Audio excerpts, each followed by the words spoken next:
Bharat Japan వ్యూహాత్మక భాగస్వామ్యం మరో కీలక మలుపు తిరగనుంది. జపాన్ ప్రధానమంత్రి సనాయే తకైచి 3 రోజుల పర్యటన కోసం నిన్న రాత్రి ఢిల్లీకి చేరుకున్నారు. విమానాశ్రయంలో కేంద్ర శాస్త్ర సాంకేతిక శాఖ మంత్రి డాక్టర్ జితేంద్ర సింగ్ ఆమెకు ఘన స్వాగతం పలికారు.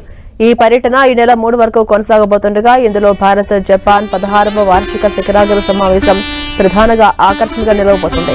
ప్రధాని మోదీ ఆహ్వానం మేరకు భారత్కు వచ్చిన ఆమె ద్వైపాక్షిక చర్చలు జరపబోతున్నారు. ఈ సందర్భంగా 16వ భారత జపాన్ వార్షిక శిఖరాగ్ర సమావేశం నిర్వహించబోతుండగా ఇరు దేశాల మధ్య ద్వైపాక్షిక సహకారాన్ని మరింత విస్తరించేందుకు గాను కీలక నిర్ణయాలు తీసుకునే అవకాశం ఉంది. జపాన్ ప్రధానమంత్రి పదవి చేపట్టిన తర్వాత సనాయే తకైచి భారత్కు రావడం ఇదే తొలిసారి.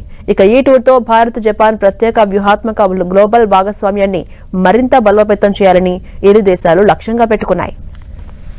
ఇక ఈ పర్యటనలో భాగంగా జపాన్ ప్రధాని సనాయే తకైచి భారత ప్రధాని నరేంద్ర మోదీతో ప్రత్యేకంగా సమావేశం కాబోతున్నారు.